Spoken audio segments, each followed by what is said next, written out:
Well, probably my very favorite that first year was Sister Fidelis.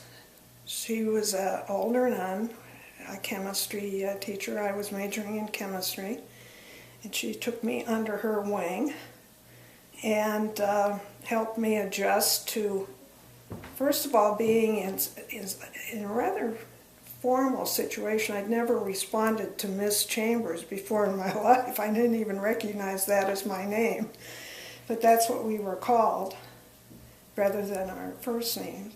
So she was an excellent teacher and helped me through some rough spots.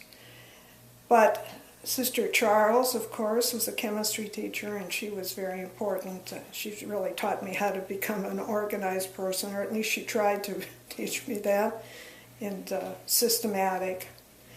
And Sister Carolyn, we had 3 PhDs teaching 2 chemistry majors in my class. Sister Carolyn was an inspiring person and certainly was among my favorite. On the other end of the completely non-science point of view was Sister Anne Francis, who I took a Shakespeare class and a creative writing, I believe, or no, it was called Masterpieces in Literature. And that introduced me to a whole other side, the non-scientific side of an education, which I dearly loved. So I would say those 4 people made the greatest impact in my life here. The year that I think we were sophomores, right. Sister Carolyn had brought in a new faculty, and they were mostly young and male. And male faculty. And so that really, and they were wonderful teachers. And that really infused a lot of enthusiasm, I think, and especially from my perspective, for my studies, and they really challenged us. They were exciting, they were new, they were young, and of course we were all girls at the time. So we have all these young, good-looking guys to look at, which added, but we had Mr. Lincourt and Mr. McAndrew and Dr. Garvey and Dr. Bryan and Igor Stolsky. We had some wonderful, new, young, exciting teachers, and as Peggy said, they were great because they really challenged. They were good teachers, and they brought some enthusiasm and excitement to our classes. Mm-hmm.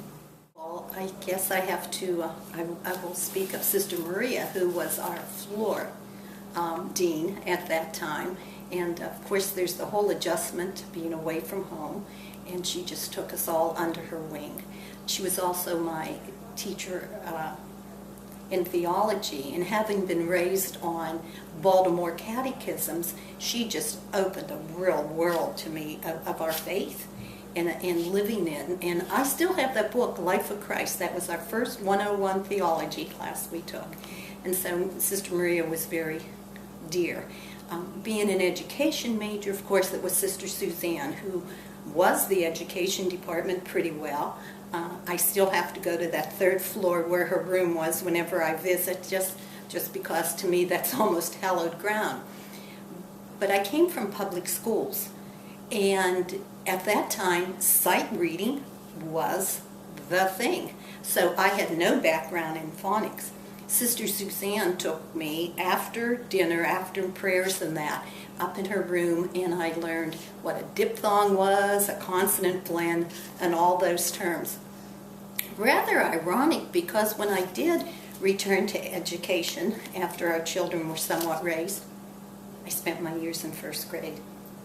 And of course, phonics was a very important part of the reading process, and I hold very strongly to teaching of phonics to children. Many of the Sisters of Mercy were close to me as they mentored me through teaching. I was on the cadet program, as you know, and so many of those sisters I taught along with them, but they mentored me in education and teaching children. So I feel very dear to the whole community.